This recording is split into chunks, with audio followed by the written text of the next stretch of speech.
नमस्कार मित्रांनो, मी उदय लाड पुन्हा एकदा स्वागत करतो आपल्या सर्वांचं आवडत्या यूट्यूब चॅनल माझी शेतीवर व्हिडिओ पाहणाऱ्या प्रत्येक शेतकरी मित्राचे आणि कास्तकार बांधवाचे आजच्या व्हिडिओमध्ये मनापासून खूप खूप स्वागत।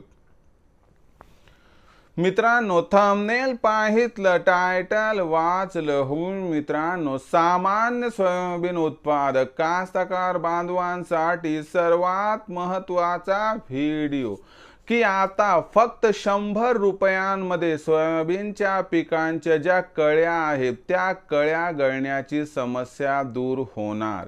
हा सध्याच्या कंडिशनचा सर्वात महत्त्वाचा व्हिडिओ आहे।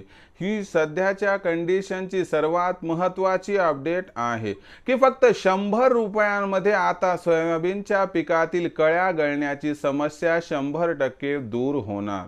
मग असा कोणता उपाय आहे की ज्या उपायाचा वापर केल्यानंतर आता सोयाबीनच्या पिकामध्ये कळ्या गळण्याची समस्या 100% दूर होणार?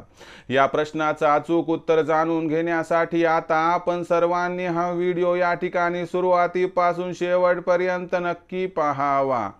हा व्हिडिओ सुरुवातीपासून शेवटपर्यंत पाहत असताना जर आपल्याला मनापासून आवडला तर जरूर या व्हिडिओला या ठिकाणी एक लाईक करा।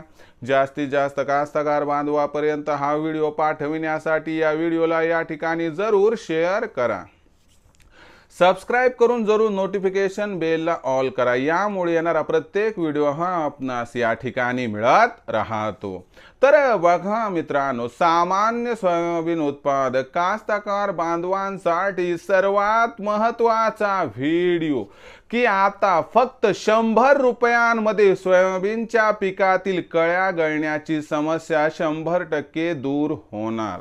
जर यावरची आपल्याला सोयाबीनचं विक्रमी उत्पादन मिळवायचं असेल तर सोयाबीनच्या पिकाला दुप्पट कळ्या लागल्या तर पाहिजेत, पण त्याचबरोबर आपल्या सोयाबीनच्या पिकाला दरवर्षी कळ्या या ठिकाणी लागतात, पण यापैकी सर्वच्या सर्व कळ्या टिकत नाहीत, यापैकी भरपूर कळ्या गळून जातात।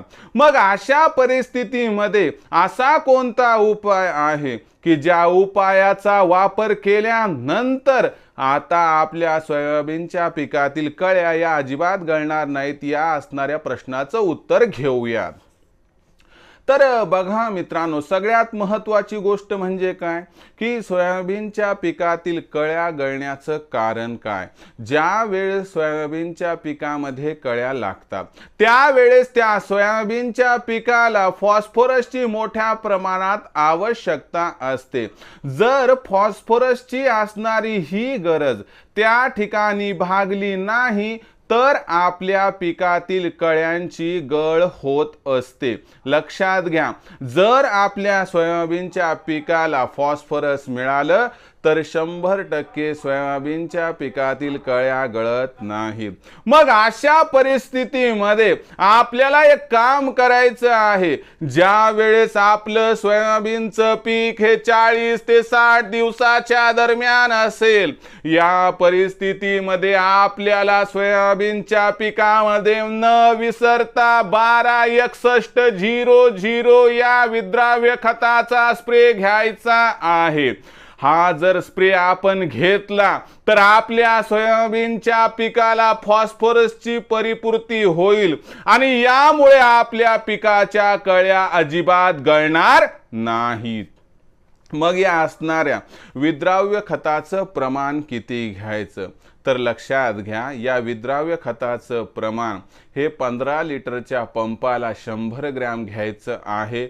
एका एकराला 1 किलो पुडा लागतो। जर एवढं तुम्ही या ठिकाणी केलं तर एक तर आपल्या सोयाबीनच्या पिकाला कळ्या दुप्पट लागतील आणि ज्या काही कळ्या लागल्या त्या सर्वच्या सर्व टिकतील, म्हणजे सोयाबीनच्या पिकातील कळ्या अजिबात गळणार नाहीत। जर आपल्यालाही सोयाबीनच्या पिकातील कळ्या ह्या गळू देण्यापासून सुरक्षित करायच्या असेल, वाचवायच्या असतील, तर मित्रांनो 40 ते 60 दिवसाच्या दरम्यान आपण 100% 126100 या स्प्रेचा वापर करावा। आणि दुसरी महत्त्वाची गोष्ट लक्षात घ्या की जर हा स्प्रे तुम्हाला द्यायचा असेल तर कोणत्या कीटकनाशकासोबत जमते का? तर कोणतेही कीटकनाशक घ्या, कोणतंही बुरशीनाशक घ्या व कोणतंही टॉनिक घ्या, याच्यामध्ये मिक्स करून हा स्प्रे देऊ शकतात. ज्यांच्याकडे हा स्प्रे देणं शक्य नाही ते ऑप्शन म्हणून जिब्रॅलिक ॲसिडचाही या ठिकाणी वापर करू शकतात. पण माझं म्हणणं आहे 126100चा वापर तुमच्यासाठी अत्यंत किफायतशीर व फायदेशीर राहणार आहे. म्हणून जर सोयाबीनच्या पिकातील कळ्या गळण्याच्या समस्येचं 100% निराकरण करायचं असेल तर फक्त 100 रुपयाचा खर्च करा आणि 126100चा वापर करा. तर ही संपूर्ण माहिती आपणास कशी वाटली कमेंट सेक्शनमध्ये लिहून कळवा. हा व्हिडिओ आपणास आवडला असेल तर नक्की लाईक करा. सामान्य कास्तकार बांधवांपर्यंत हा व्हिडिओ पाठविण्यासाठी शेअर करा. सबस्क्राईब करून जरूर नोटिफिकेशन बेल ऑल करा. यामुळे येणारा प्रत्येक व्हिडिओ हा आपणास या ठिकाणी मिळत राहतो. तर मित्रांनो, अशाच एका नवीन व्हिडिओसह मी आपला मित्र उदय लाड आपल्या सर्वांच्या आवडत्या यूट्यूब चॅनल शेती मित्र व माझी शेतीवर मिळत राहील. तोपर्यंत माझ्या प्रत्येक शेतकरी मित्राच्या आणि कास्तकार बांधवाच्या आजच्या व्हिडिओमध्ये मनापासून खूप खूप आभार.